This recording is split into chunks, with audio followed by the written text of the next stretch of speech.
So TT Games are literally showing us just by the very first trailer of LEGO Batman Legacy of the Dark Knight that this game is going to be absolutely spectacular. And throughout the past week they have revealed a ton of new details about this brand new game and what we can expect on launch. And that is why I have compiled 10 things you need to know about this brand new LEGO game. Now keep in mind most of the stuff I will be discussing has already been discussed in the trailer, so you guys have probably seen it already, but if not there probably will be a little bit more news coming out even after this video, so I guess it's just redundant if you do watch the video or not, but either way just enjoy anyway. And of course if you guys go on to enjoy the video, make sure to leave a like down below because that is always appreciated. Or if you didn't like it you could just probably click the dislike button. Yeah. But with that being said, let's kick things off with number 10. Now moving on to the very first big thing that this game has to offer, and that is the bat suits themselves. I'm sure everyone remembers the unlimited character roster from every other single LEGO game in history, but now it's actually a little different. Obviously there will be a lot more other characters other than Batman, like such as Robin, Nightwing and Batgirl appearing back into this game, but also the iconic alternative suits for Batman and Jim Gordon. As far as the already confirmed bat suits, you are going to be getting the Matt Reeves The Batman suit as well as the Dark Knight suit from the Dark Knight trilogy. Follow that up with the Golden Age suit, of course Batman's first ever appearance. And of course the Rainbow Batman suit from countless other different Batman medias. It has appeared in multiple other LEGO video games as well as some of the comics, and yeah, it seems to be just making another appearance here. And to also top that off, we also have a little bit of an appearance of Val Kilmer's Batman from Batman Forever making an appearance in the game at some point, and that was also teased at Gamescom as well. And that really is just hitting the tip of the iceberg, as this game is planned to have over 70 LEGO Batman suits in one game, which is absolutely mind-blowing. The biggest of any other LEGO game we've ever had. So when it comes to the Batsuit, there is plenty to look forward to. Now moving on to number 2, we have of course the various Batmobiles that will be appearing in this game. Now the confirmed ones that we did in fact see in the trailer was the Matt Reeves The Batman Batmobile that was featured while chasing down Penguin, as well as of course the Dark Knight Tumbler from the Dark Knight trilogy. But a lot of fans already have been managed to distinguish a lot of the new Batmobiles that were actually a silhouette at Gamescom, especially the own game director himself saying that every single Batmobile will be available in this game. And that only means that the classic TV series Batmobile will be making an appearance, as well as the animated series Batmobile, and a silhouette that looks vaguely like the Arkham Knight Batmobile from Batman Arkham Knight. And for all the Snyder lovers out there, there's of course the Batman v Superman Batmobile from Dawn of Justice. And most likely the Keaton-mobile will be making its appearance in this game as well, because it's of course the iconic one that spawned the original LEGO Batman Batmobile. And like the same with every single Batsuit, there will be every single Batmobile in this game according to the game director. And with every other Batmobile playing very different, it's going to be very interesting to see how this plays into the open world.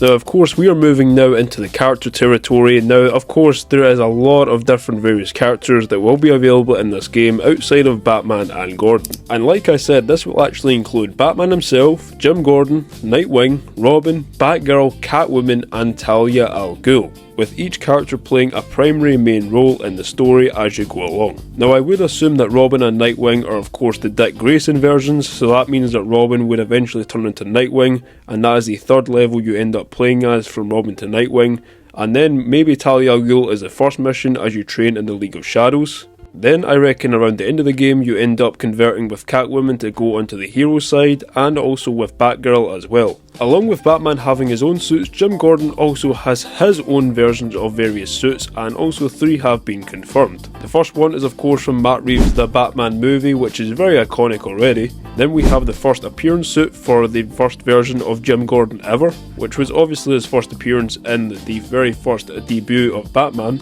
And lastly the costume origin version, which is new for this game. Now when it comes to the villains of this game, they really aren't holding back. As seen in the brand new trailer, Joker and Bane will be making a primary appearance as the 2 main villains in this game. And also featured in the trailer was of course the Penguin, which believe it or not is actually a cross between the Matt Reeves Penguin and also the one from Batman Returns, aka Danny DeVito Penguin. And I will assume there probably will be more villains entering the verse, especially with what they're trying to do with each level. There is also other confirmed villains to return such as Ra's al Ghul and also Poison Ivy. And also Batmite, because of course we need somewhere to get the suits and our new gadgets, so he's going to be helping out with that. I even think Scarecrow is even a potential villain to return to this game, especially in the Ace Chemicals section. But when it comes to more villains, only time will really tell as to what they're actually planning on next. Comment down below which villains you would want to see in this brand new game. For this next section, I will be bringing up numbers 7, 6, 5 and 4, all to do with gameplay. Like with any other LEGO game, you will be able to play with more friends in this game if you include another controller, which of course means that couch co-op is officially back. The gameplay is like any other, just with the same kind of gadgets like you would have in the Arkham series, like the explosive gel that was shown in the trailer, and also the grapple gun. The new combat is taking on a very much Arkham-like appearance, as you can grapple, take down enemies and stun them. And that doesn't just mean the combat with stealth, it is going to be exactly the same way as it was in the Arkham series, just in LEGO form. And with the 3 difficulty modes like Classic, Cape Crusader and the Dark Knight mode, will give it a little bit more of a challenge. Nothing has been truly officially announced about the various levels, but I assume they're just taking place throughout various different parts of Batman media like comics and of course the movies. The story trailer only could show so much, but of course as you can see at the end of the trailer we do get a Bane boss fight from the Dark Knight Rises, as well as a little bit from the Joker from the Dark Knight, so there's probably going to be multiple boss fights across this game.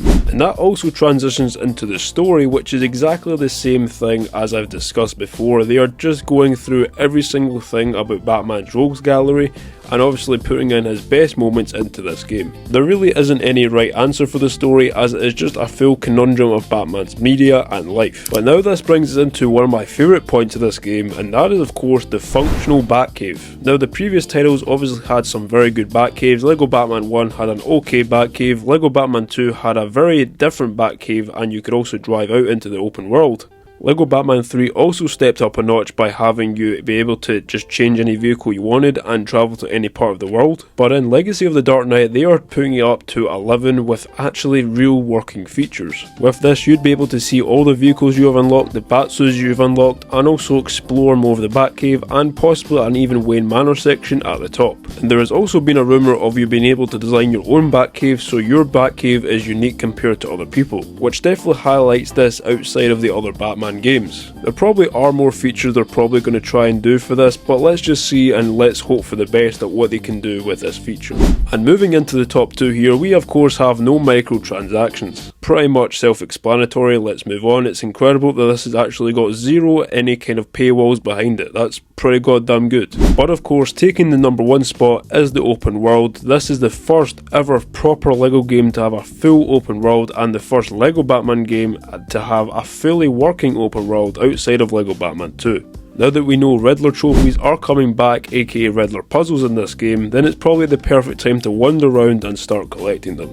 This essentially means that the whole open world will just be your playground. With these iconic locations returning like Arkham Asylum and Wayne Tower, it's bound to have one of the most immersive open worlds in LEGO game history. And it is pretty crazy to think that this is actually 4 times as large as Batman Arkham Knight's Island, which is just beyond nuts. And I can genuinely see this being one of the best LEGO worlds of all time. So ladies and gentlemen, that is all 10 things you need to know about LEGO Batman Legacy of the Dark Knight before 2026. If you guys enjoyed the video, make sure to leave a like down below.